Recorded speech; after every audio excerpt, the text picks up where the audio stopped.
Tim Hager. 2 scrubbing brushes. Another pint. Where's your money? Well, 2 chimneys. Poster. Come over here. I want to show you a new piece of material. It's fresh off the Boston packet. That fine quality. Now feel it. Be a wonderful dress for your little girl. Don't you think so? It's money, money, money with your poster. Nothing but money. I've been sorry for him ever since his wife ran off with that lieutenant. If he'd spent less on whiskey, he wouldn't have lost his wife.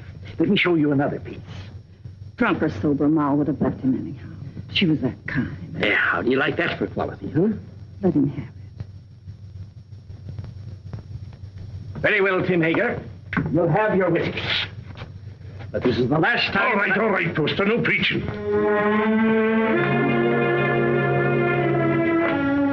It's his little girl I feel sorry for. Poor little Jenny Hager. Faster, faster! Can't you swim any faster?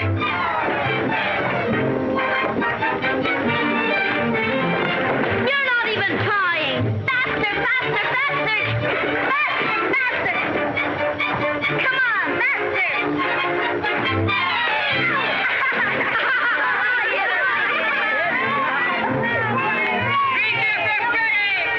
Jenny Hager, you made me lose! You always blame it on something. I hate losers. Come on, E-Train. Get ready and I'll race you. But Jenny, I can't swim. You'll never learn till you get out in deep water. But I'm cold. You're scared of the water. Oh, why don't you go help your father in the store? Measure out coffee and count wormy apples. You're no good down here. Go on, Ephraim. You can't swim till you try. Go ahead, Ephraim. He'll drown. I'm scared. Let's pull him out. No. No. He's scared to death. Jenny, he'll drown. Who cares? What's all that racket about? It's starlight! Jack, run for it. Poor Ephraim. Poor Ephraim. I'll fix it. Come on, Rick. Hey, what's going on here? Sweet gracious. It's Ephraim Poster. What's he doing in the river? He can't swim, can he? Oh, what happened, Jenny? Those awful bullies pushed him in. Poor Ephraim. Poor. Nearly murder, that's what it is. If it hadn't been for you, Jenny, he'd have drowned. You all right, Ephraim? The boys didn't do it.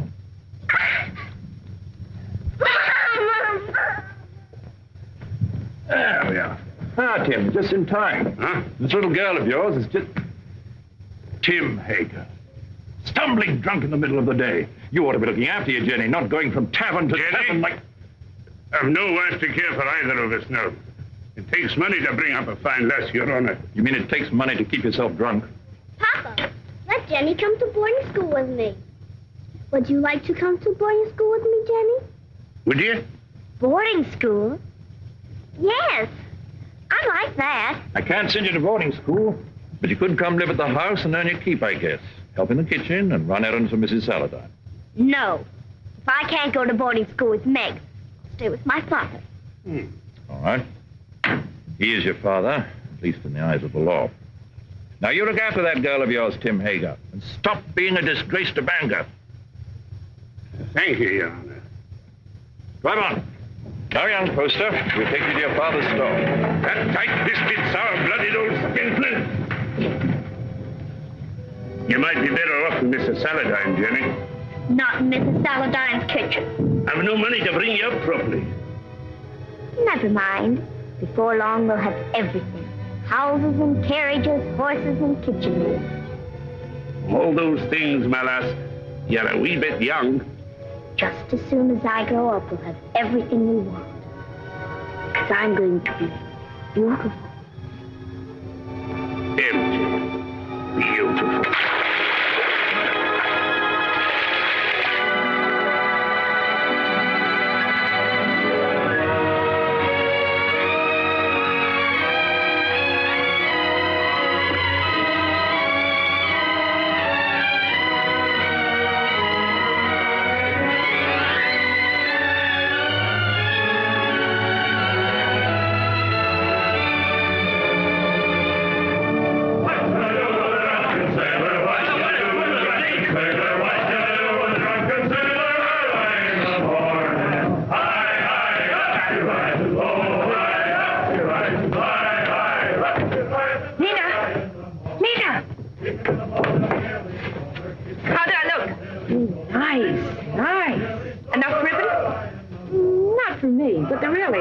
Ideas.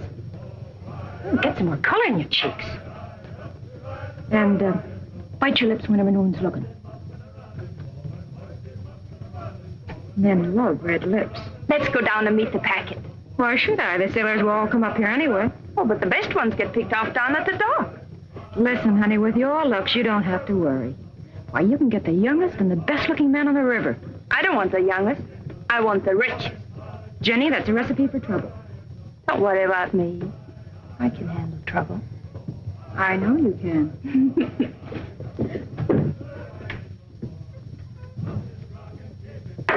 Whiskey. All right, Mr. Hager, but you needn't holler. Someone might hear you out in the street. Who, for instance? Jenny, for instance. Yeah.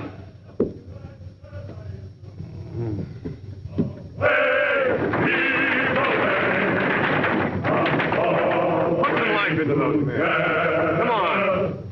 Heave away, heave, yo ho. Heave away, heave, yo ho.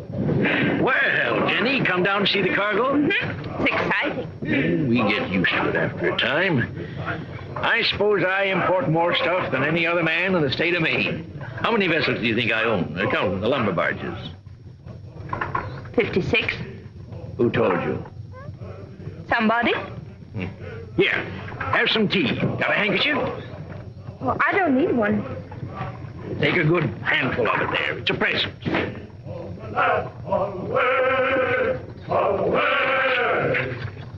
The work was hard and the voice was long. The seas were high and the gales were strong. So heave ho, my lad, from Holloway to Devon. The sailors are working done. Yo ho! I thought I heard the skipper say, "Leave her, Johnny, leave her. Tomorrow you'll get your pay." Most people think it's easy to get to be a rich man. Believe me, it's hard. When I first came to this town over 30 years ago, with nothing but a peddler's pack on my back, Hey, you! You! Get away from that girl! Hey, you! Wait!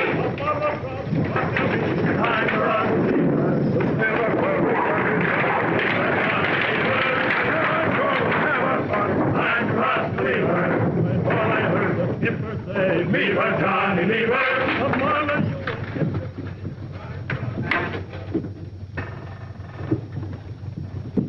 Well, I was just saying to myself, I bet my good old friend Tim Hager is sitting right this very minute in the Purple Whale and wouldn't mind passing the time of day with me. Lena? What do you want?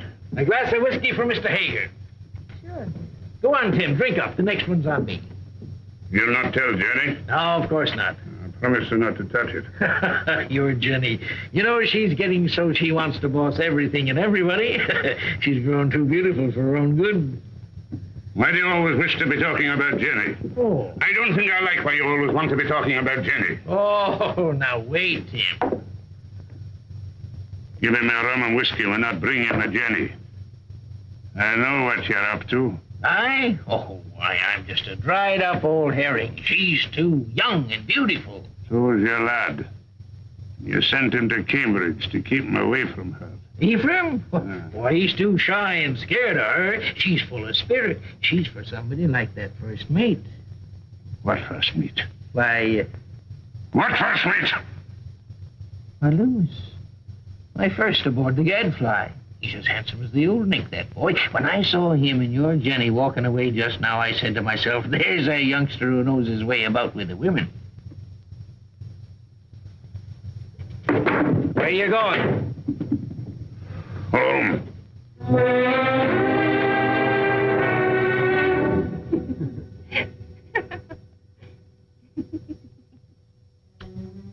Good night. Oh, once I loved a pretty girl that I called Jenny.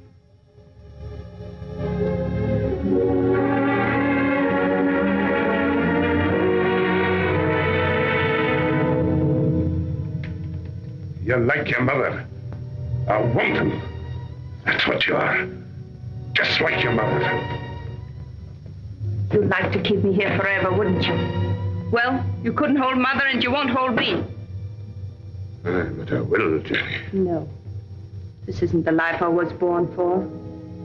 Men like me. And it's the men who have the money in this world. When a proper man comes along.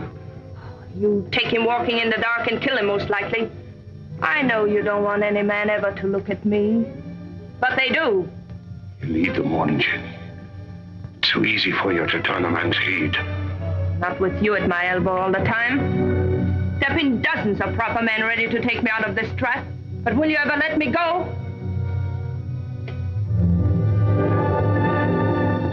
I know Mr. Poster wants me. I made him want me. What do you think of that? There's a devil in it, Jenny Hager. A devil straight from the bad place.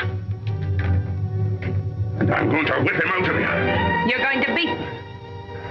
He says one beating you'll not like.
Don't let him in.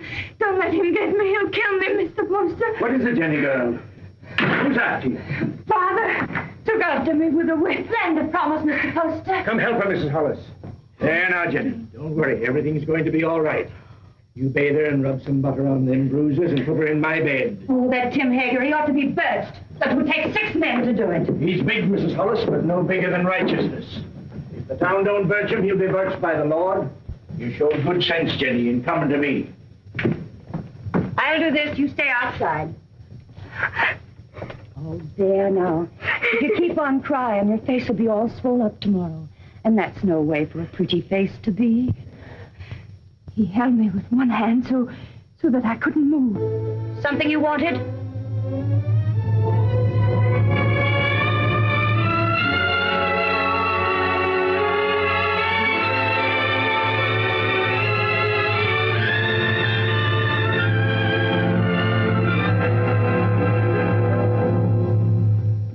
out into the night like a dog that wouldn't obey.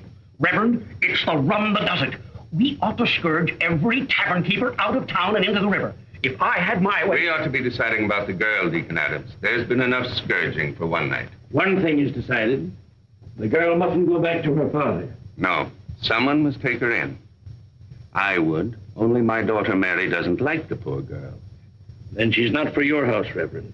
Make a bad situation worse. I guess we could use her to clean and maybe help in the kitchen. But a young girl eats like a man. It's more than victuals, Deacon Adams. Your wife has all the understanding in her heart that a man could ask. But Jenny's of marriageable age. Yes, that's bad. And yet we can't turn her loose on the town's charity. She needs a home. Well, yours is fairly empty. Oh, no.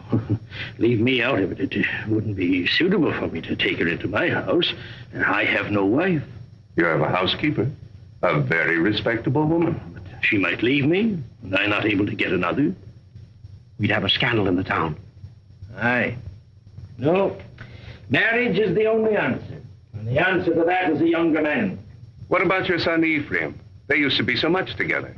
Oh, he's a schoolboy, frittering away his time at college. She needs a responsible man. Well, there must be someone. A pretty girl always has a lot of friends. What good are friends? Most of them no older than her. It's our duty to find her a good home, an honorable name, regardless of the man's age. And it should be somebody with money. And by that description, Mr. Poster, you've named yourself. Oh, no. She turned first of all to you, Isaiah. Besides, I know you're not a man to thrust a suffering lamb back into the wilderness. Maybe she won't have me. She'll marry you, Isaiah. She's a sensible girl. And in the meantime... Mary! Mary. Bring me one of your dresses. Anything, only not too expensive. I'd be good to you, Jenny, if you married me. Like a father. A good father. And he ought to know how with a son your age. You can go back to sleep now, Mrs. Hollis. You've done all you can for tonight. I'll make up Mr. Ephraim's bed for you, Mr. Poster. It ain't as warm there, but you'll be comfortable. Your father couldn't come after you, Jenny, if you married Mr. Poster. You'd be free. An intelligent girl thinks of the future when she chooses her husband. And you'd be a rich woman. It's for you to decide.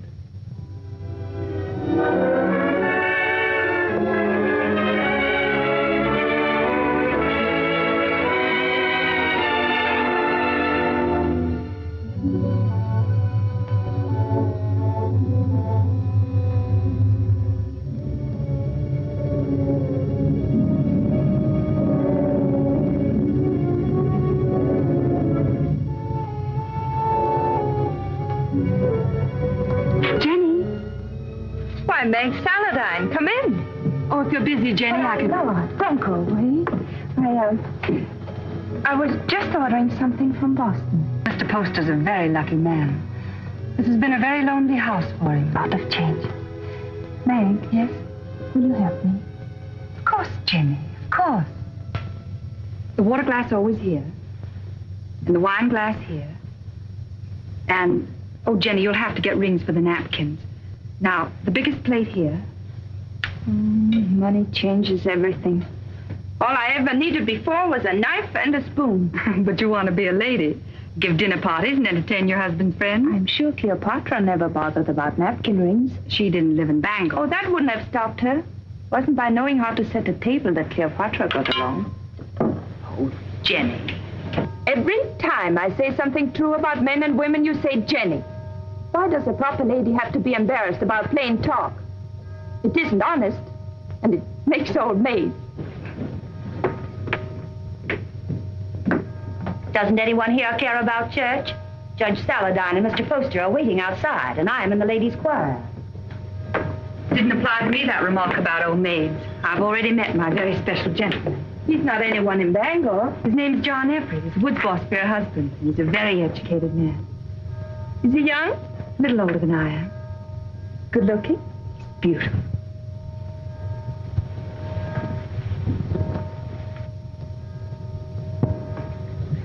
Why don't you marry him?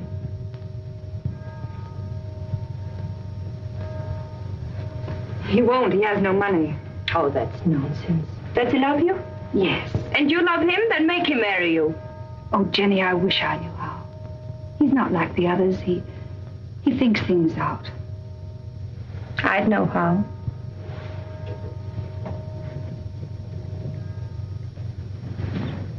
I wouldn't give him a chance to think.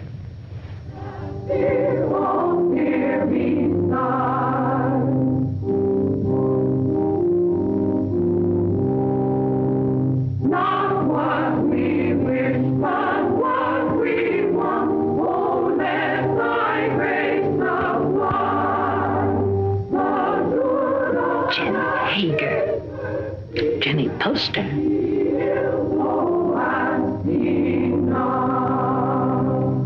Before me sit the wealthiest families in Bangor. I've seen them before in the privacy of their homes and in their offices.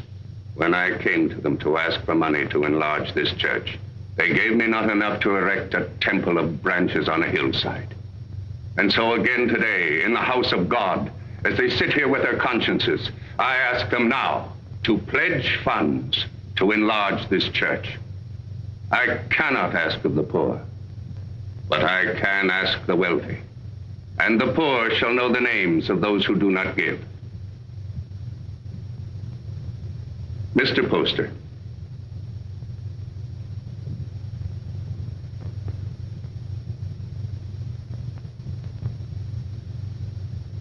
Judge Saladine? Mr. Burroughs? Mr. Bailey? Mr. Clayton? This is intolerable.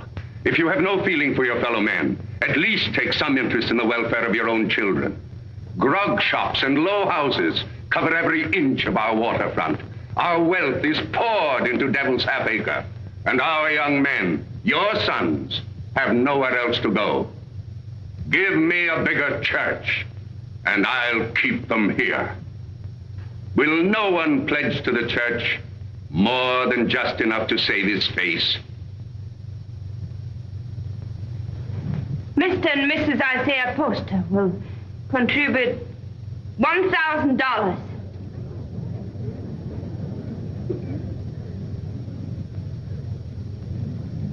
If the men of Bangor won't give to the church, the women will. Mr. and Mrs. Partridge pledge $500.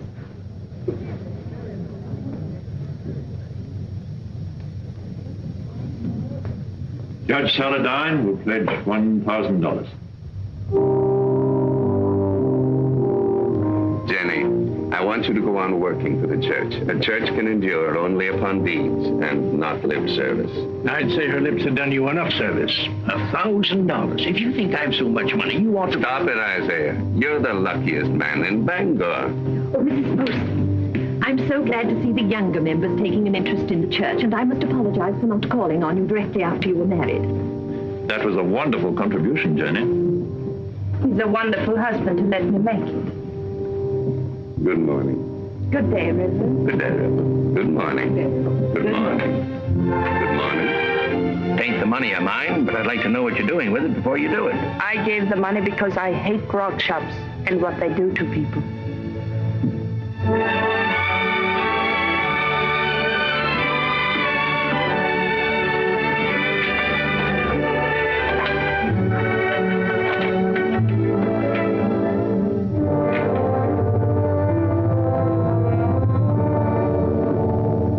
Are you, Father?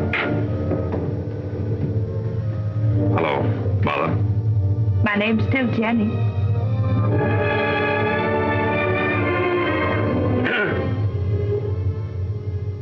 You came home, did you? I thought you'd be on your way to England or somewhere by now. Oh, England is full of architects. I knew you'd come home. Isaiah told me he sent you money to travel for a while, but I didn't think you would. I came close to it. I didn't know whether to mind your letter or mind his and go away. It's easy to see which one you thought more of.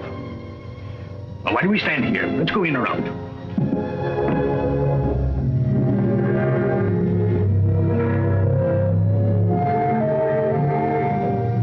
And let me do the writing to my son. Mr. Ephraim. My Mr. Ephraim. Why, you've grown as much as you ever will, haven't you? Oh, I'm stunted. I don't know how to bake an apple pie in Cambridge. You'll have one every day if only you'll stay here. He'll stay.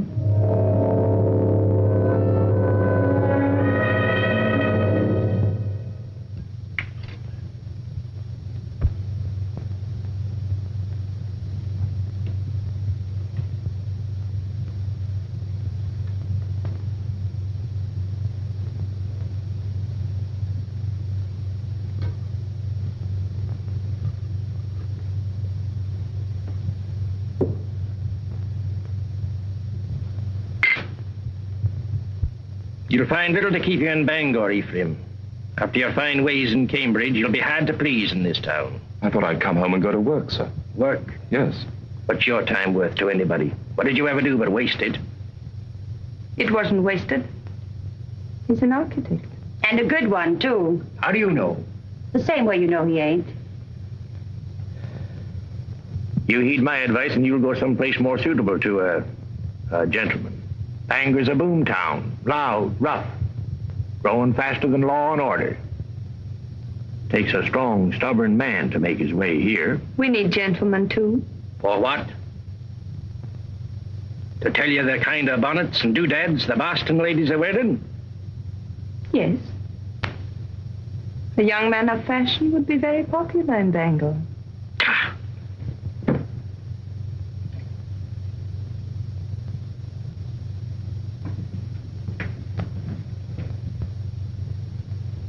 I'll join you later. Well? Yes, Father. But you said yourself that Bangor was a boom town. Fortunes are made every day. Rich people will want fine houses. No fool in this town would waste his money on you. You heed what I said in my letter. Travel a bit. What makes you so angry with me? All I did was to come home. I get angry at you because of your ways. You think I don't know how you've been spending my money. Hard drink and easy women. I know your kind. Isaiah, you shouldn't upset your father. I'm sorry. All right, Father, I'll go away. If you really want me to. I don't think he does. You want your son to live at home, don't you, Isaiah?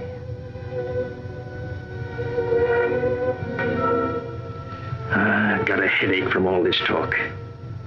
I'll lock up. It's time we all got some sleep.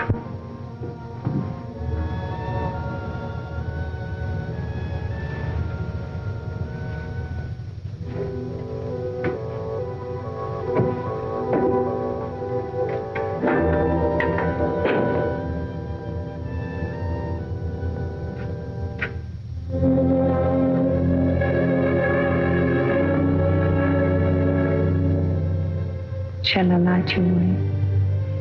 Thank you.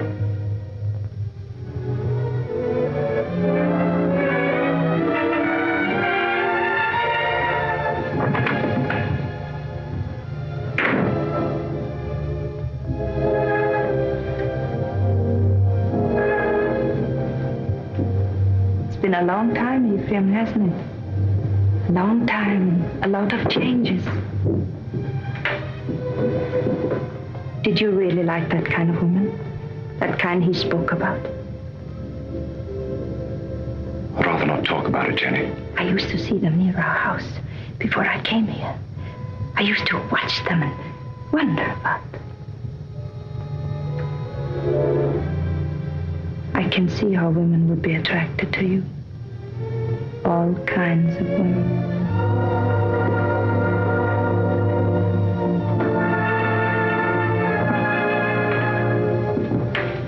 Good night, Ephraim.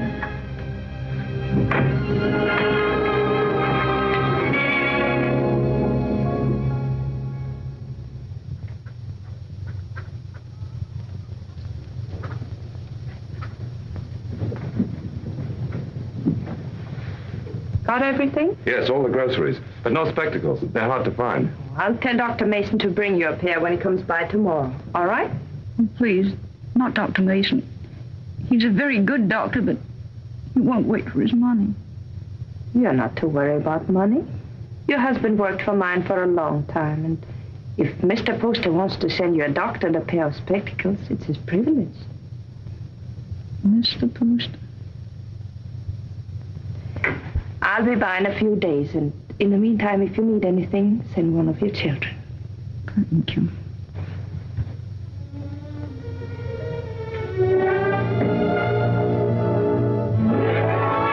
That's the way to hold your place in the town, Ephraim. And the people love you for it, Jenny. And I do want my husband and my son to be proud of me. Well, I wanted to see how you spend your days. Thanks for showing me. You've grown, Jenny. My father's wife's a great lady. I think behind Mrs. Isaiah Poster, you'll still find Jenny Hager. You remember Jenny Hager? Oh, that little ruffian? Well, she pushed me in the river right here. That isn't true. The others pushed you in. I pulled you out. Oh, that's right, you did. Of course I did. Didn't we always stick together? Ephraim and Jenny, side by side against the world. Oh, we had good times here, didn't we? Better than we knew. Shall I tell you something? I always think of this as our place, yours and mine. This is where we first thought we were in love. Yeah. Silly, wasn't it? This is where you came to tell me your father was going to send you off to college. Yeah. And I said it was because of me. And I said he'd never separate us by sending me away. Oh, Jenny, the things I said. Of course, if you'd been home the night I came to your house, I would have been married to you now. Let's go out.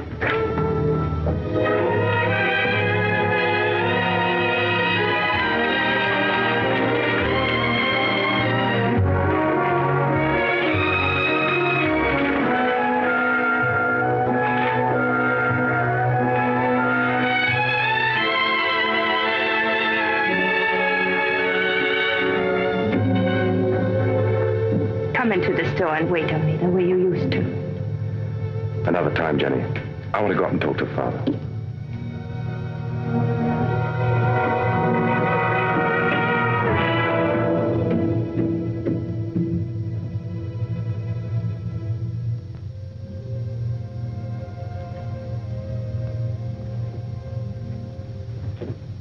Hello, Father.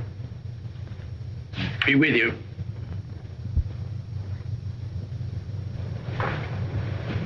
What you been doing all day? Oh, driving Jenny around. Mighty popular in Bangor, isn't she? She does a lot of good. Spends a lot of money, you mean? If you really minded, you could put a stop to it. You're very happy with her, aren't you? Yes. Well, I'm going to take your advice. Bangor's no place for me.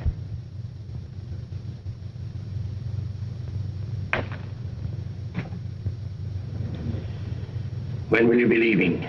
Right away, before the river freezes. I thought I'd spend the winter in Boston and then go off to Europe in the spring.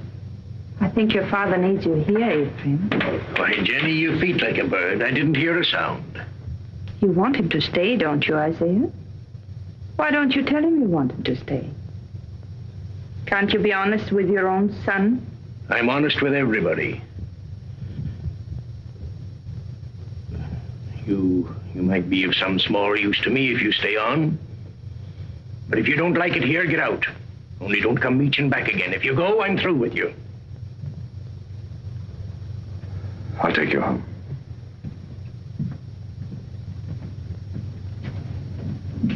Don't work too hard, Isaiah.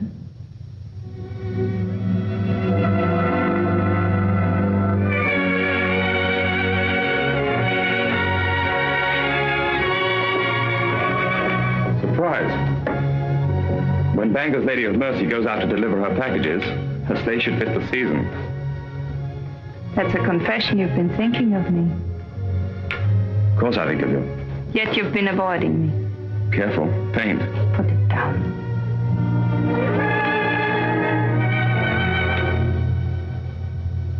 You leave the house early and you come home late. You never walk into a room where I am unless someone else is there. Why? Jenny, we shouldn't be standing out here like this. We might just as well be out on Main Street. Anyone could pass by. They wouldn't think anything wrong of it. You wouldn't. If you weren't thinking of me as you do. Jenny, you're married to my father. And his son loves me. He's been so good to both of us. His son has always loved me. I should have gone away. But you couldn't. Because you love me. Yes, I've loved you since before I knew the meaning of the word. The day I came home, the time you kissed me. The moment I said I'd stay here, I've loved you and loved you and loved you. Jenny! Jenny!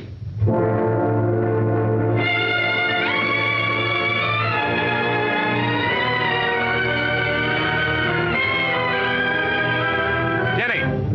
Father's very ill. Send for a doctor.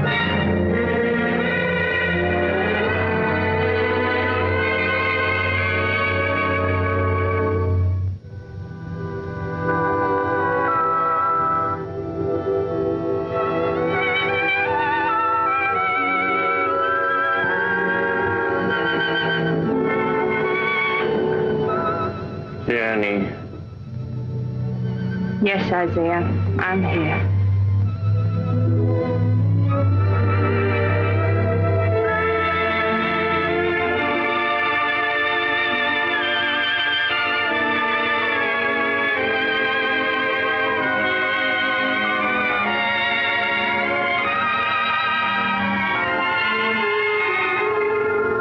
You keep this up and you'll fall in your tracks.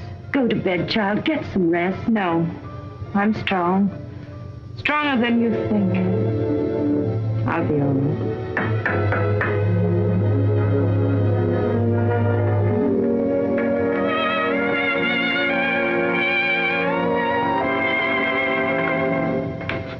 How is he? Just the same, sir. Is there any possibility of speaking with him, Jenny?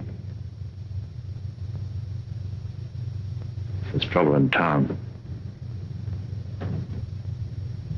Dr. Mason says warm weather might bring him around. But that's a long way off. We're at our wit's end. There are too many people in town, too much idleness. Did you hear the shooting last night?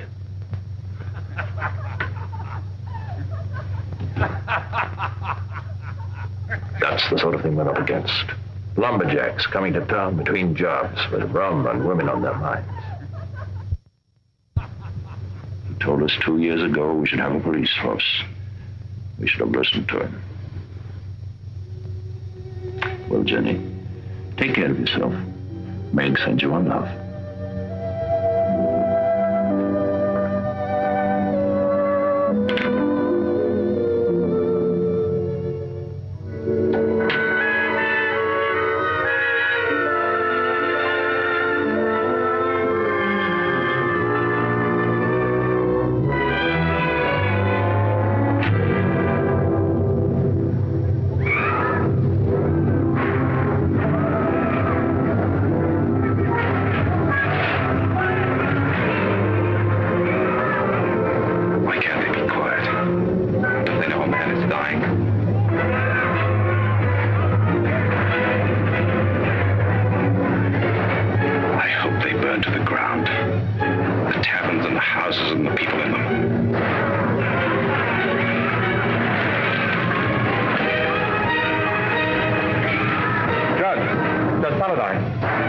There you are. Ephraim, I want you to ride to your father's number 3 camp. Tell him we're having a rout, that we need every man down here to keep order till the militia come in. I can't leave the house. That Tempest girl stole a lumberjack's wallet. And the drunken fools are firing every tavern in Devil's Half Acre.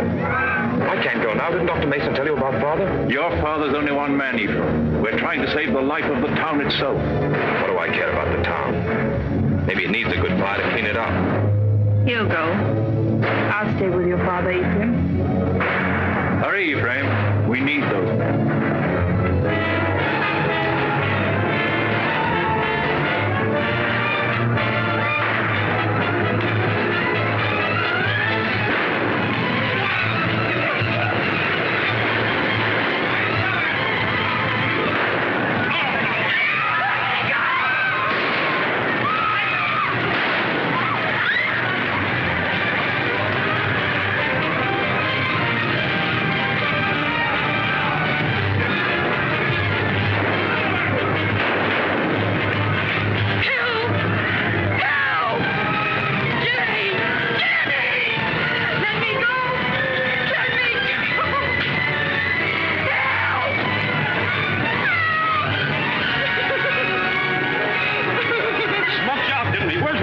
I didn't take it. I didn't take it. Where's my money? Let's give her a band. That'll lose that tongue. Let her go. Keep out of this, ma'am. People are getting hurt. I didn't steal his money. He was drunk in the back room. I only came in to take away the glasses. Anyone might have been there before me. It has to be mighty fast to get in a man's pockets before you. $100 a hole when there's work. I say dip her in the river. Come on, what you do with it? Oh, Jenny, let her go. I'll give you the money. You're Mrs. Poster. Yes. It's nice to meet the gentry, ma'am. But I'm not so sure I'll be happy just to get my money back. We want to know what's going to happen to her. Since I'm giving her the money, it's my right to decide that. Why do we gibble and gabble about it? There's the girl, there's the river. Let's give her a band. Wait. We'll be waiting for your store to open in the morning. The money isn't there. We're coming up here and collect it.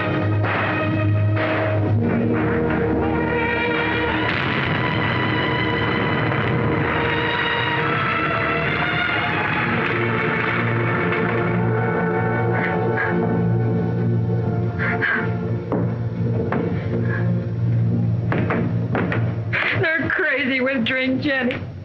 Burning and shooting and stabbing. I didn't take that money. Why, the town's so full of thieves and pickpockets, it could have been anyone. They were going to tar and feather me and hid upstairs under the rafters and burn the place to the ground.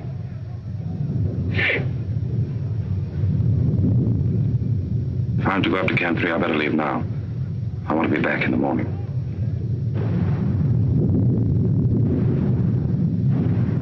Oh, Jenny, what am I going to do now? I no place to live, no place to go. It isn't right, Jenny, to be smoked out in the streets like an animal. I don't want you to worry about it, Lena. I want you to rest. Lena, do you remember the house I used to live in? Well, I want you to stay here for the night, and tomorrow you move in there. Won't cost you a cent, and if anyone should bother you, you come to me. Are you good, Jenny? That's why you come up in the world. That's what I tell everybody about you.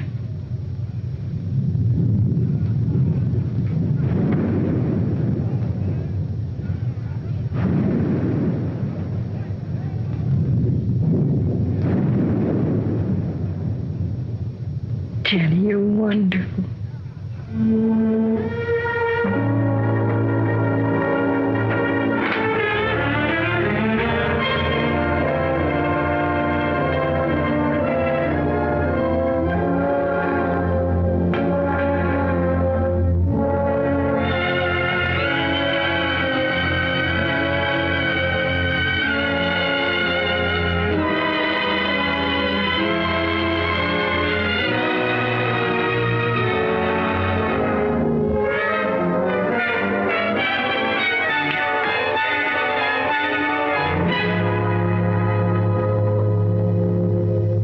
Are you going to take the carriage or the brown mare?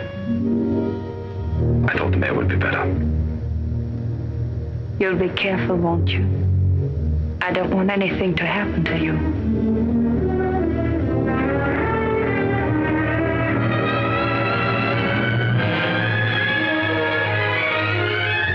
Mrs. Poster? Oh, Mrs. Poster?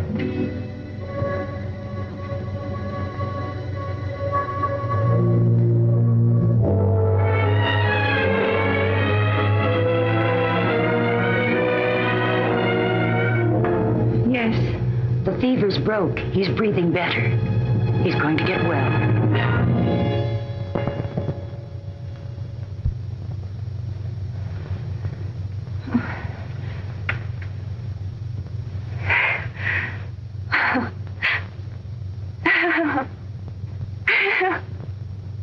Jenny, my poor child.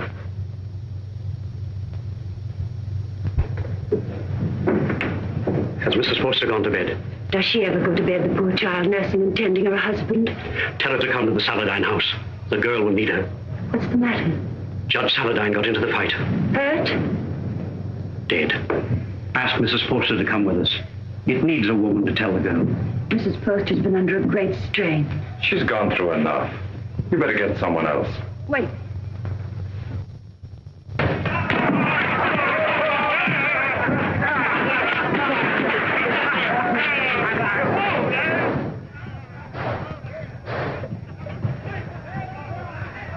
What's the matter? Squeamish?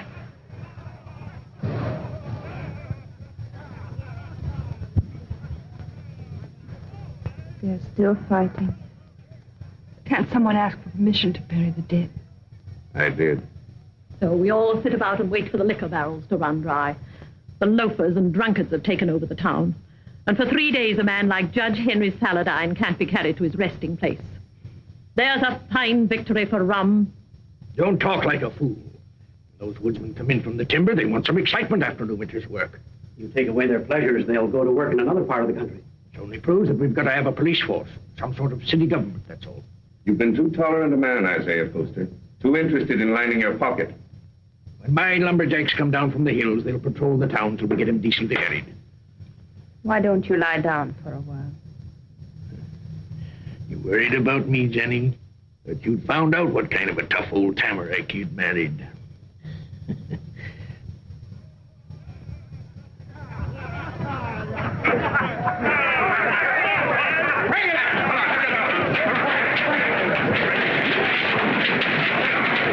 Well, we can start the funeral. What I said still goes. Get a little law and order in the town, and the grog shops can stay. Good for business. Where are you going? Those are my boys. Going to give them orders.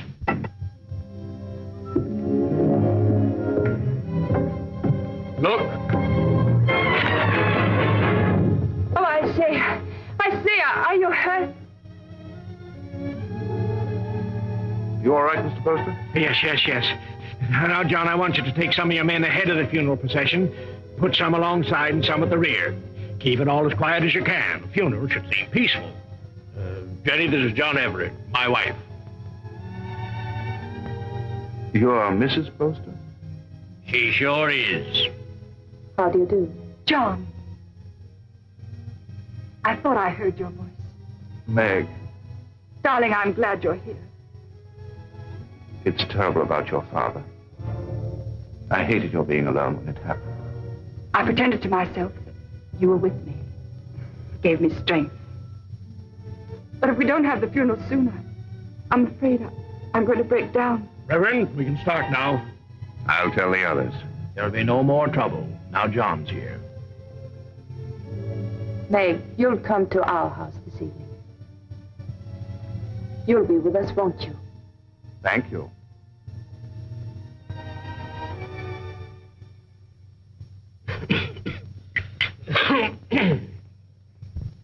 No, those aren't my after-dinner pills. These are from my spleen.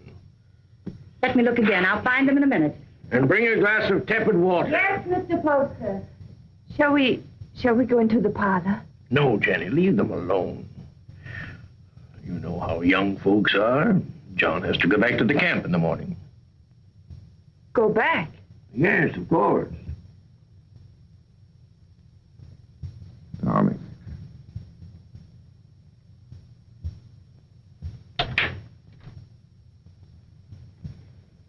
Our lovebirds have closed the door.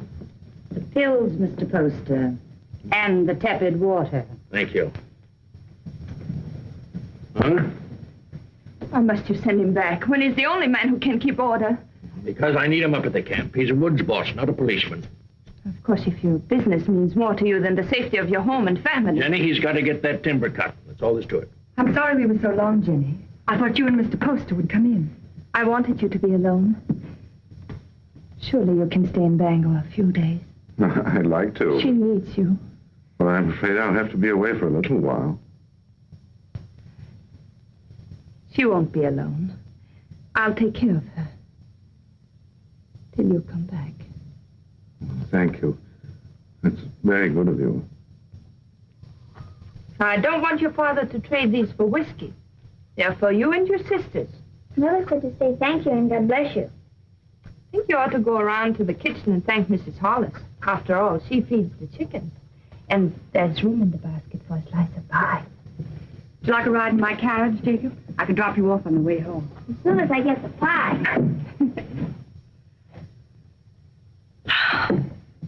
Isn't it a beautiful morning? Jenny, I've been wanting to speak to you. You have? What about? Not here. Let's walk down to the river. Oh, but not now, Ephraim. I've so many things to do. Jenny, why isn't it possible for me to have a minute alone with you?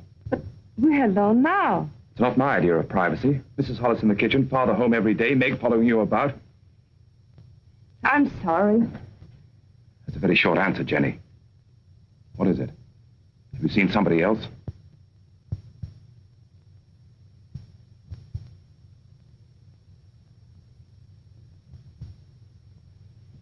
They stole nearly 10,000 feet of first-run pine. Where? Upper Big Bend. And there's not a trace of who did it. Mr. Poster, unless you get the law to step in, there won't be a choice tree left in that whole section. Law. I own that land, and I'll make my own laws. I've got to make a trip up to the hill countries. Timber pirates. I want you to come with me. Me? It's time you saw what pine on the stump looks like. It's my business, and you ought to learn it. Come along, I'll get you something to eat. Thank you.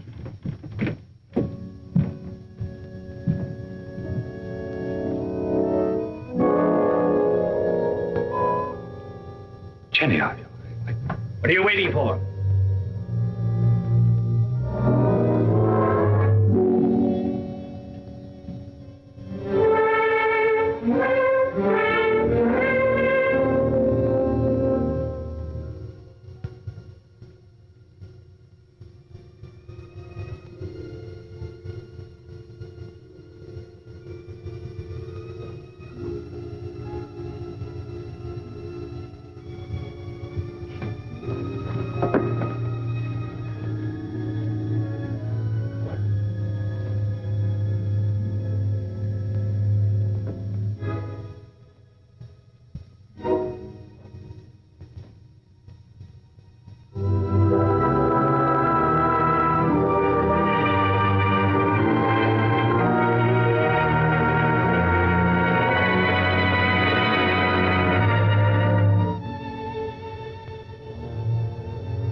I can't see why he insists on my going.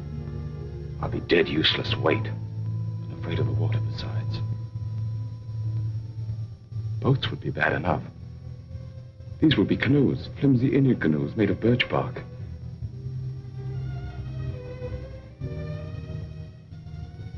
Jenny, I can't admit to him that I'm frightened. Tell him not to take me along or not to go at all. I told him I wasn't cut out for that sort of life, that I'd be more of a burden than a help. But he's so stubborn, Jenny. How long must he live, Ephraim?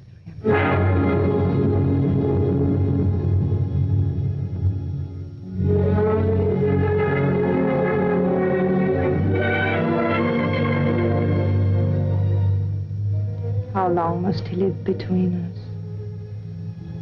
Jenny, don't talk like that. I want you to do something for us. You're afraid. I could promise you so many things. And yet, you're afraid. He's my father. As long as he's alive. Why does everything frighten you? You're going to make me very angry. And if I get angry and go on wanting you the way I do, I might tell him what happened between us. Nothing has happened between us. No. But which of us will he believe? Jenny, you couldn't. You know what that would do. He lived a full and useful life. It would be a pity to see him die. But a greater pity to see his life ruined. With a lie. We've been living a lie, Ephraim, and I want to be done with it. I want you to return alone.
think you'd never get here.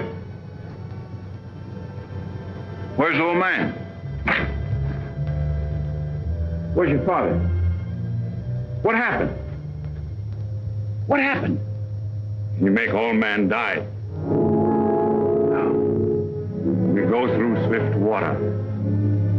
He afraid. He stand up in canoe. And the canoe turned over. Mr. Poster was too weak to swim. They fought to see which one would get that bailing bucket. I guess you can see who won. He's dead? I guess he is, ma'am. Where's his body? Must have settled in the quiet water further down. I'm sorry, but we hunted all we could. I'm sure you did. That's the whole of it.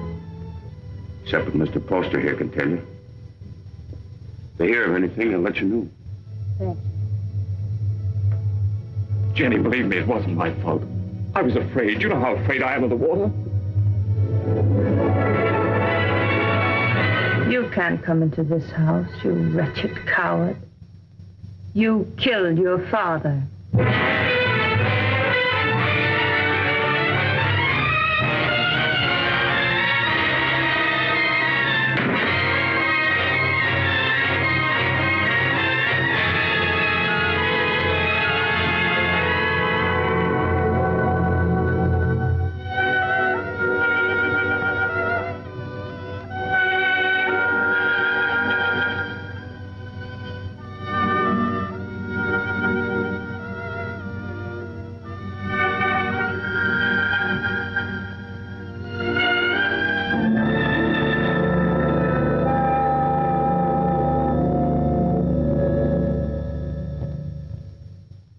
Was a fine businessman, but it never occurred to him to provide for the handling of his fortune after his passing.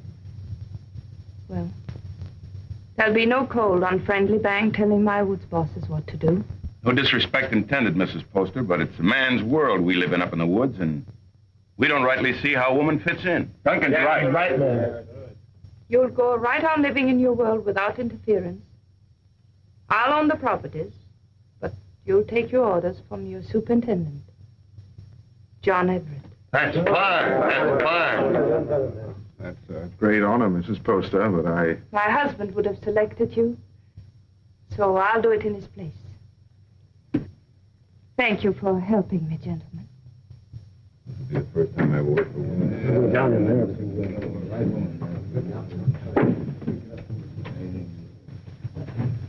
Until this meeting, I thought I was very much alone in this world. Mr. Poster was a fine man. It'll be an honor working for his lady. We won't give you any trouble, Mrs. Poster. Good day, ma'am.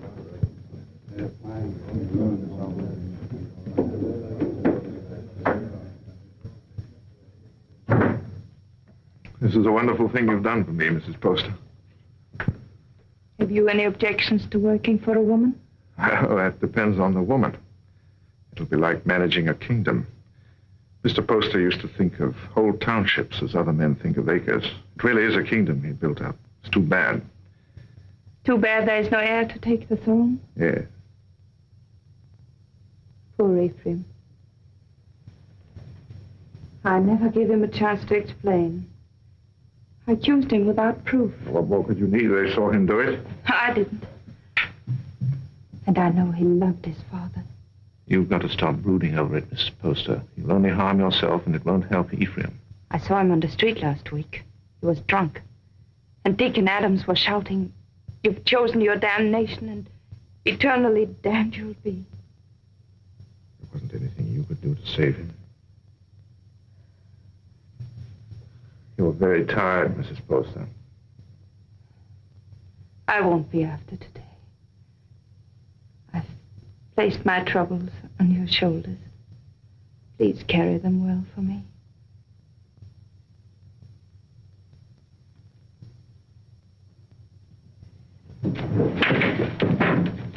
Meg, Jenny spent all morning getting them in order. Don't, Meg. You'll only mix them up more. I was only trying to help. Oh, I'm sorry. I didn't mean to shout. You're tired. In every bone, driving timber was nothing to this. You might as well have remained in the woods for all we see of each other. I'm doing my best, Meg, but the work takes up all of my time. I know. I wasn't criticizing. I was just wishing that... What? John, Yeah? I'm lonesome. I'll see you tonight. Dinner? That's a promise. Meg, I haven't seen you for days. Food for a hard-working man. Ah, that's nice. And a cup of tea for both of us. You'll have some, Meg, won't you? There isn't enough for the three. I'll give up mine. The accounts receivable are all mixed up. I had them in order, but then the wind came in. Oh, later. You haven't eaten since morning. Meg, your man doesn't take care of himself. You better do it for him, or there won't be anything left of him to marry. John, there's a rumor that it comes steamboats. Is that going to affect us? Not while water freezes, because then steam's no better than sails. But steam trains, Jenny. Just think. There'll be one to Old Town. And one maybe to Holton. And definitely one coming this way from Augusta. And we can load our wood right on our own trains and get it to market weeks before the ice breaks. We'll outsmart everyone in the business. There'll be no stopping us once we get started. Jenny, you'll be the richest woman in New England. Then we'll have to make you the richest man. What's happened to Meg? Meg?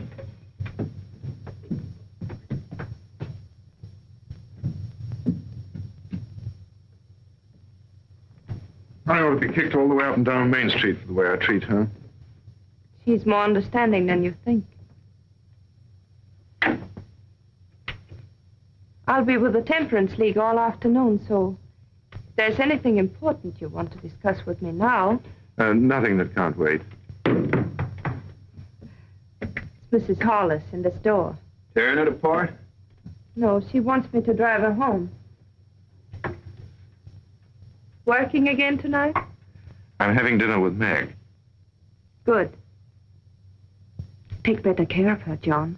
You do neglect her. Goodbye. Bye.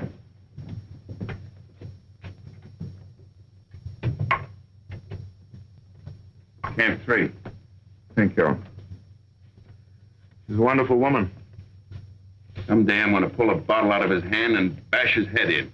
What are you talking about? Young Poster. You should hear the things he says about her. Has he been talking about her? Why, that drunken little... I've seen her nearly sick with worry over what he's doing to himself. Find out where he stays. I want to see him. Poster, are you in there?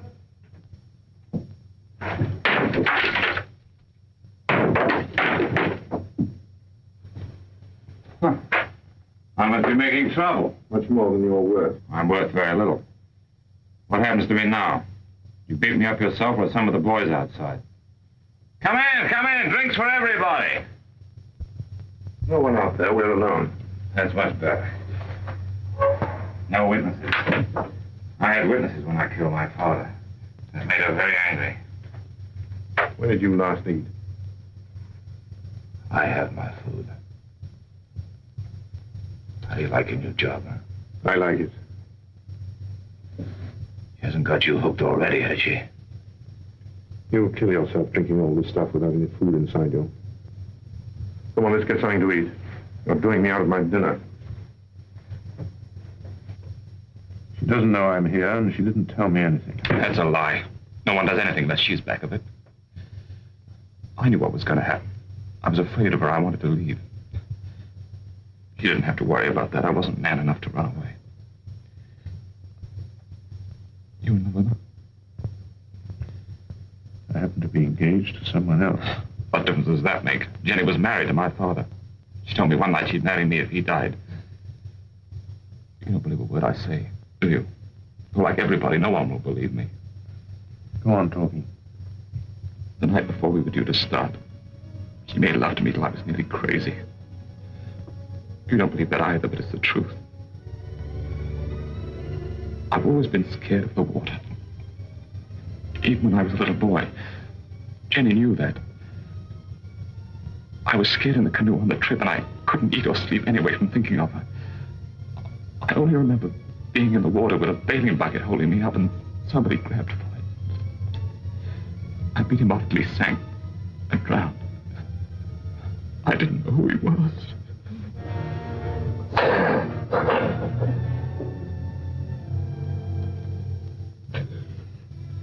She's so rotten. You've got to believe me. She's not even a human being. Maybe I did know who he was. I guess I did. She's put the thought in my heart. If I hadn't done it then, I know I would have played her.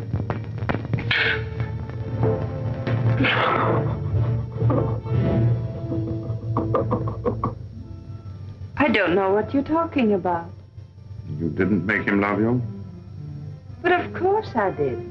He was my husband's son. I wanted him to love me. That isn't what he meant. Was he sober when he told you that? Jenny, don't you think I know when a man is lying? Before he talks very much more, you better prove that you had nothing to do with him. Prove? To whom? To the town. The town. Is that what you want? Come back with me to his shack. I want you to face him. Now. But... the rain. You know what happens to the roads in the rain? Yes. They get very muddy. But they don't change their direction. Good night. Oh, no. It isn't that I'm afraid. You mustn't believe him. Please. All right. I'll go.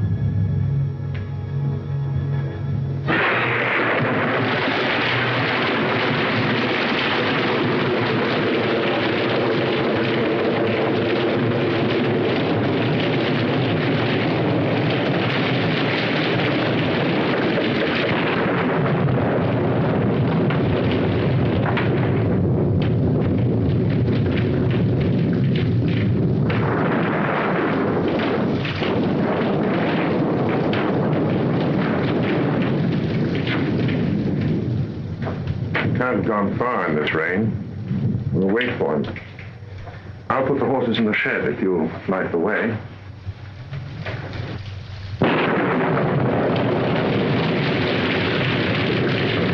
See if the shelter's clear.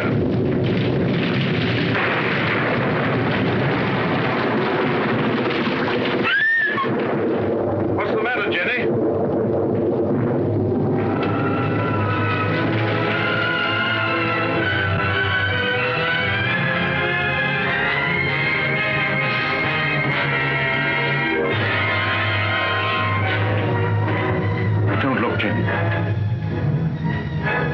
I did that. I drove him out. Jenny. Don't say I didn't do it. If I would have said one word to defend him, others would have listened.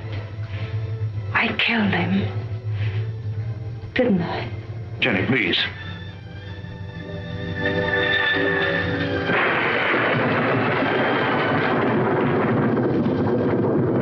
Go inside and sit down. You're shaking.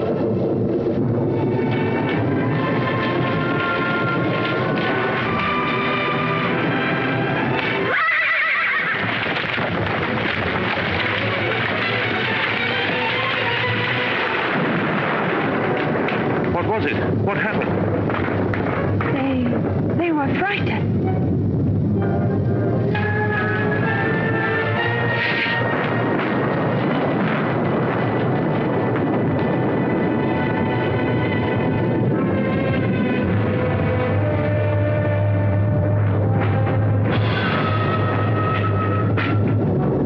We're 10 miles from town. We're going to have to walk.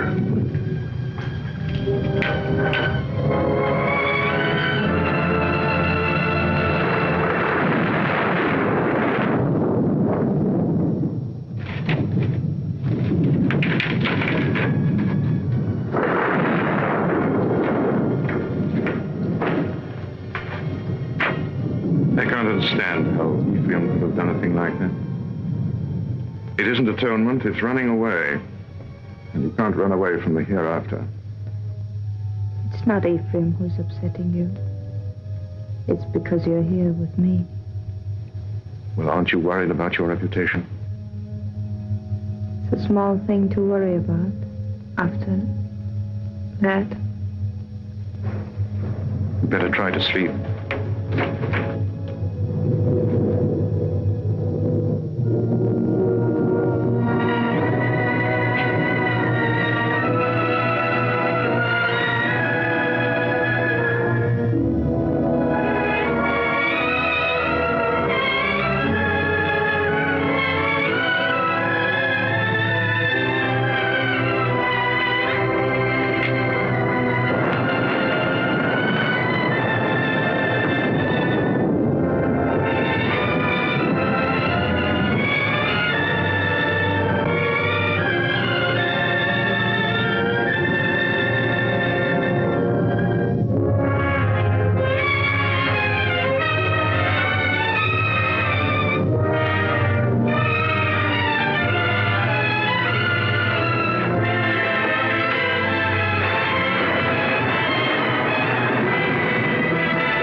They were about 2 miles down the road, standing under a tree and waiting for me.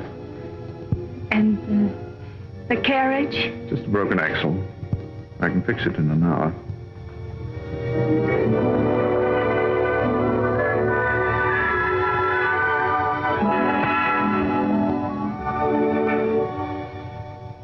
Jenny, what about Meg?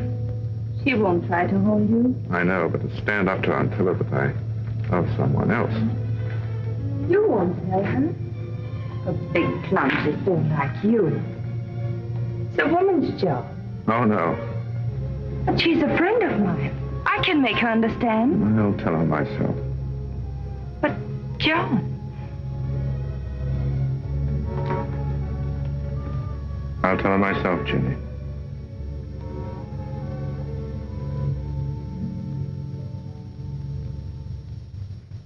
it must have been the storm.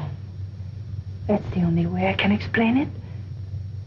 The storm and the excitement and the lightning struck us. What more can I say? It's nice that we're such friends. Makes it easy to talk this over. There's nothing to talk about. I love him. But if you still want him, he's yours. You know that. You know I'd give him back to you if you asked me to. I suppose I'm a fool. Why? I should have realized that when he said he loved me, he must have said the same thing to you just the day before. Oh, he didn't. He never said those words to me. I thought it was because he was shy.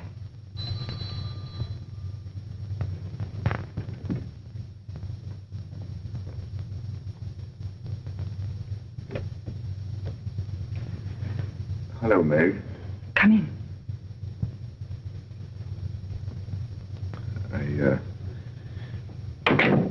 Just wanted to explain why I didn't come to dinner last night. Right after you left the office, Alex Duncan came in.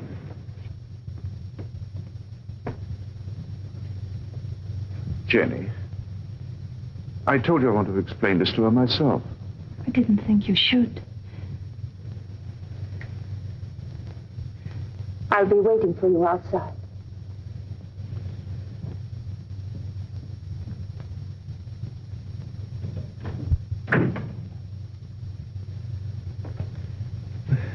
I didn't want it to happen like this, Meg. I wanted to be the one to tell you. I don't see what difference it would make. It's the same story, isn't it? I suppose so. When will you be married? Right away? In Bangor? I don't know. Jenny will take care of the details. I saw this happening a long time ago. There was nothing I could do about it. She's waiting for you.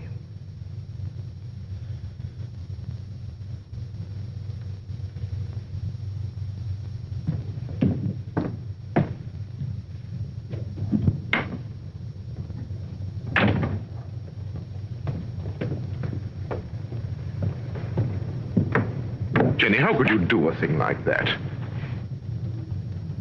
I thought if you came here alone, you wouldn't come back to me.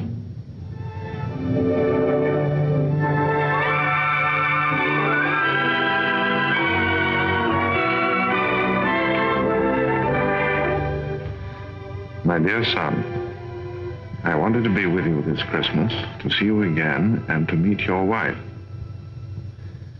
But all your brothers are bringing their families here, so I can only send you this ring in my place. It was given to me by your grandmother to be passed on to the wife of my eldest son, and I know Jenny will care enough about it to do the same. Will you? What if we only have daughters? We'll have sons. I've made up my mind. What else does your mother say?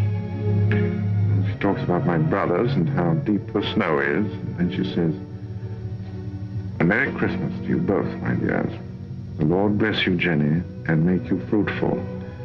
My arms ache for John's first boy." Your mother must be a wonderful woman. I hope that someday you'll say I'm just like her. Well, that won't be easy. Mother had 9 sons. What a lot of boys running about the house. Must have been very uncomfortable for her. Oh, she loved it. She would have been uncomfortable with a small family. The Everetts run the numbers. Tell me about your brothers. Are they all tall and handsome like you? Do they all have pretty wives? Why? Prettier than I am? Very little peacock. You know there's only one answer to that. Say,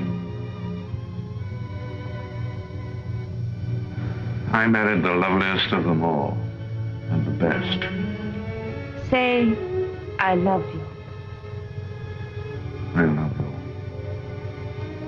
Say, we don't need anyone else, ever. Anyone at all. No one.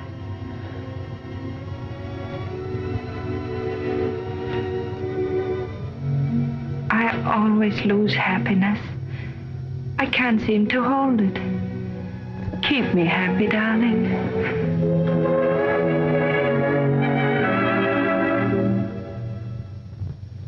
There's no reason why this should happen to you.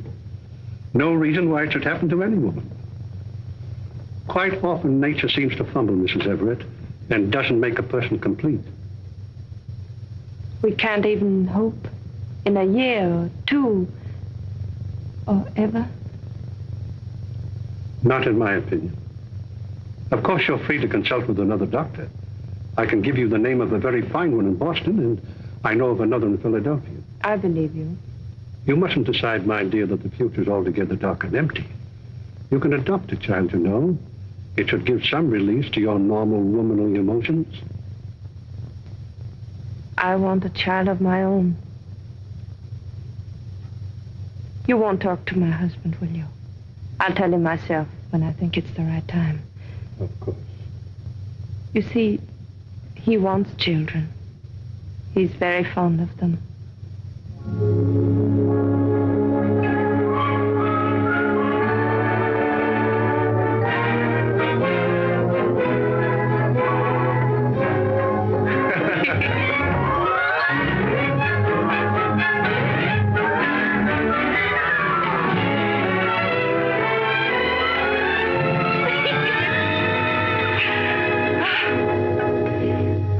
I never knew what love was before you. I know now. I was never married to Isaiah at all. Jenny, I want you to forget Isaiah. I want you to forget your whole life before I came into it. You know, a lot of new furniture isn't going to change that house. Why do you want to go on living in it? Oh, but it's a good house, John. It'll stand for a long time. At least until we know just where to build another. Well, I'm not finicky about where it'll be. I just think you want to go on living in that old tomb. What do you say, Jenny? Should we start building our own house? That is our house. It belongs to Isaiah Poster. Let him keep it. Oh, but he's dead and he left it to me. On him and his son, and it's full to the roof with sorrows. I want to get out of it. I want new rooms and more of them. And for the sake of our children, I want light and air. There are enough rooms now. Which isn't the right house, Jim. It's too close to Devil's Half-Acre. It isn't the place to bring up children. There won't be any children. Nonsense. Is it? Ask Dr. Bailey, he'll tell you.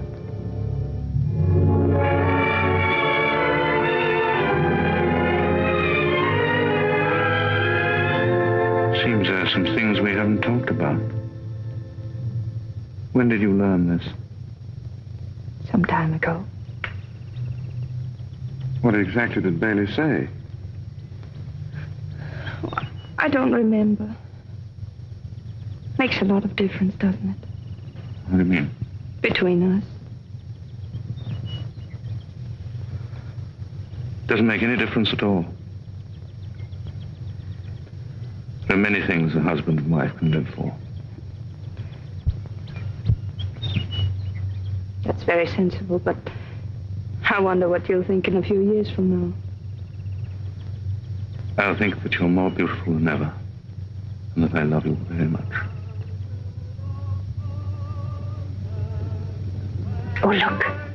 There's Lincoln Pentridge.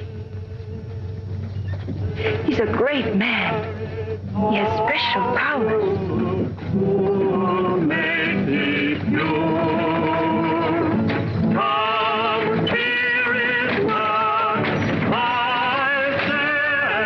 Where was the darkness so great that you thought your sin was hidden? There are eyes that search out every sin. There is a tongue that will accuse you on the judgment day. There is a hand that is terrible in its strength. What is so beautiful as a pure woman? What is so vile as an evil one? The good women of Bangor, such loud amens and nodding of heads. Because I spend my fury upon her, and not on you. How pious you are. How good with your eyes cast upward. Can one of you step forward and say, "This is my soul. See how it shines"? Can one of you hope to escape the terror? How sweet are the ladies of Sodom and Gomorrah. How sweet in silks and satins and laces and ruffles. Here in the house of God. How costly must be the perfume that will not let you smell brimstone. What great secrets are among you? Who is named Vanity? And who is Lust? What woman has put away her husband? Which of you has taken a man from her sister? This is your sister. Come forward and sit with her and be counted. You cannot hide behind your beauty. Your beauty has made you evil, and evil destroys itself. Your soul will become naked. The truth will be revealed. Confess now, while there is yet time. You cannot escape. You can never escape. There will be no sons to mourn for you, no daughters to weep for you. Evil does not propagate itself. It withers in its own fire and is consumed. The lips of a strange woman drip honey. and her mouth is smoother than oil. But her end is bitter as wormwood, sharp as a two-edged sword.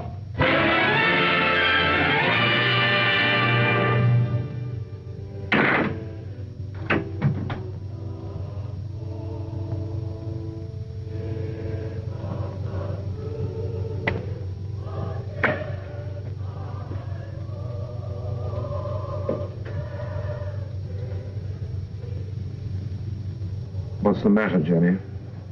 I want light. It's so dark. Why do you go to those meetings? It's not like ordinary church going. You come home exhausted and afraid. He was talking to me. Straight to me. What is it? The pit he talks about isn't down below, it's up here. I don't know why I listen to him. He tries to trap people. Tries to make them admit things that aren't true. He's not any better than the people he talks about. No, he's right. The town is becoming a sinkhole. That horrible man. To say to me what he did. He wasn't talking to you. He was talking to people like Lena. Jenny, I've come to a decision. We're going to put Lena out of your house. No. I don't care what she meant to you when you were a child. I'm talking about what she is now. I don't want you to be connected with her. Why not? In what way is she different from us?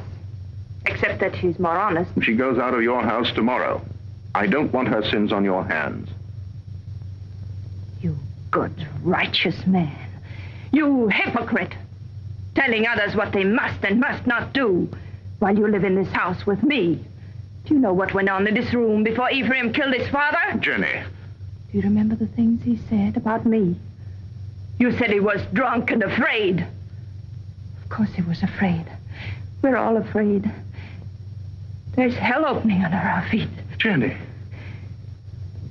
This is where he said, sit down, John, and I'll show you how I made him kill his father. Sit down and I'll kiss you the way I kissed him. Why do you look at me like that? Why do you pretend everything he told you was true and you knew it? You knew it!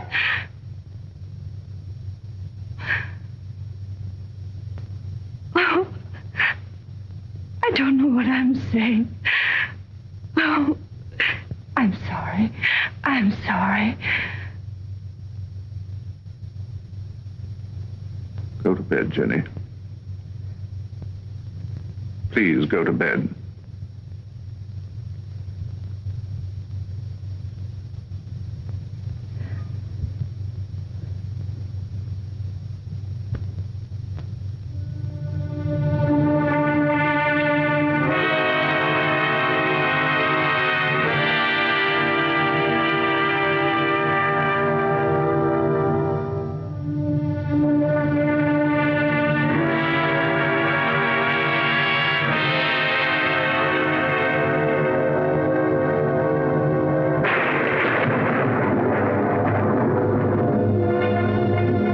John, is Mrs. Hollis back from church?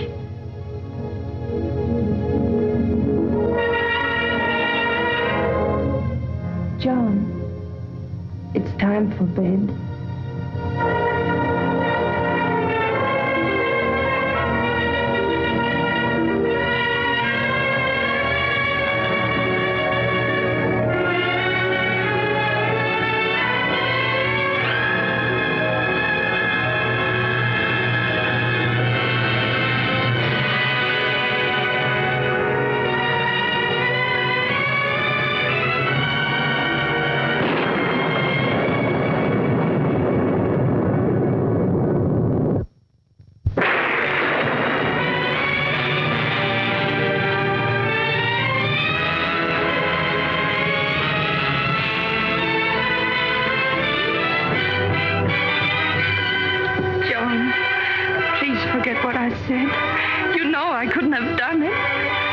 I never believed it.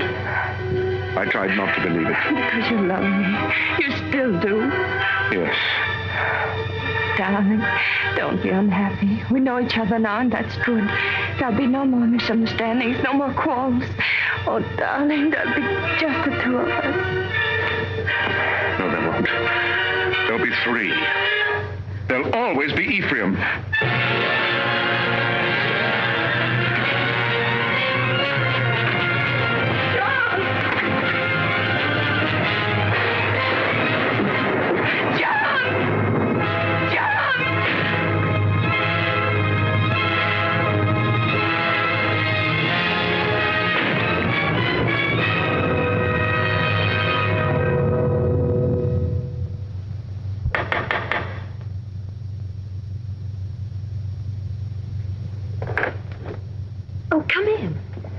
Mary, I'm looking for Mr. Everett.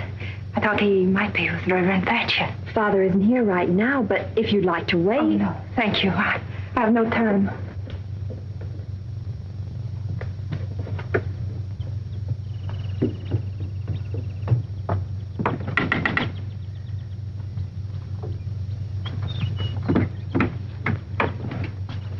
Good morning.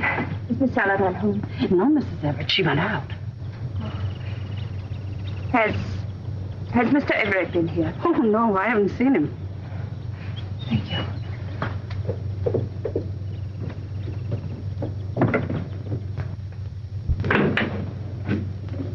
Oh, I thought it was Mr. Everett. You know where he is? He didn't come in here, ma'am. I slept here last night on account of the rain, and you're the first one in. Mr. Everett tells me you're sending a school teacher up to every camp with more than 2 families. That's a handsome thing to do, ma'am. Guess you're mighty fond of children. Duncan, who did sleep here last night? Was it you or Mr. Everett? Ma'am, I told you. Oh, that's just another one he has. He sometimes... He wore this hat when he brought me home from church last night, and he wore it again when he went out for a walk. Now, why aren't you supposed to tell me where he is? You put me in an awful fix, ma'am. I promised him... Duncan, he isn't well. Couldn't you see that? What good is a promise to a sick man when it keeps his wife from helping him? Is that the trouble with him? I kind of thought he looked funny around the eyes. Where is he? Well, I'm not telling you, mind you, but that'd be the wrong kind of hat to wear up in the pine country. Where in the pine country? Fire watcher's cabin. Indian Hill. When will he be back? I don't know. 2, 3 days, I guess. Said he wanted to go up there and think a while. Oh, I got a loose mouth. That's my trouble. Makes 2 people I told where he is. Who is the other? Miss Saladine. Miss Saladine. Came in here about an hour ago and dug it out of me just like you did. Said she saw him last night alone. Acted like something was wrong. Next time he trusts me with anything, it'll... It was very good of you to come up here, Meg. But there's really nothing you can do to help me. No one can help me but myself. My whole life with Jenny has been the act of running away. I ran away from the woods where I belong. And again, I ran away from the truth when Ephraim tried to tell it to me. I forced myself not to believe him. I understand. If you had, you never would have married Jenny. No. This time, I'm not running away. Right or wrong, my place is with Jenny. I love her, and I'm going back to her. John, I'm glad. Because I believe that her love for you has made her as good as everyone always thought she was. Shall we go now?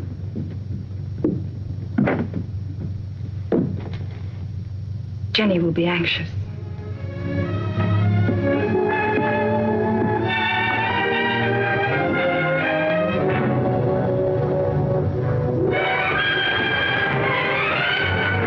It's Jenny.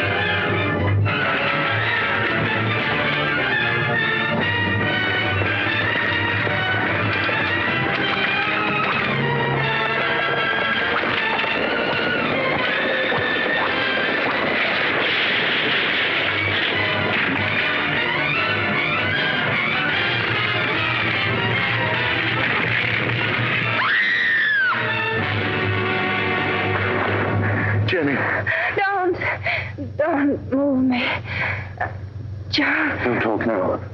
Meg, hurry up and get a doctor. Camp 3. I saw you with Meg, and I know. I tried to hurt you. I wanted to hurt you. Don't, Jenny, lie still. You don't know how I loved you so much. I'm afraid. Oh, John, where will they bury me? Jenny, don't talk about dying. Don't let them bury me with Poster. Or Ephraim, don't let them. Jenny, you're going to be all right. There'll be a doctor along and we'll take you home. I know. They'll bury me with Ephraim. They'll bury me in that house with Ephraim. Jenny, darling, listen to me. Nothing's going to happen to you. Not now or ever. As long as I'm with you. And I'll always be with you. I never went away. You do love me. I love you more than ever. I wanted so many things. I wanted the whole world. But it was really only you. Jenny. Jenny.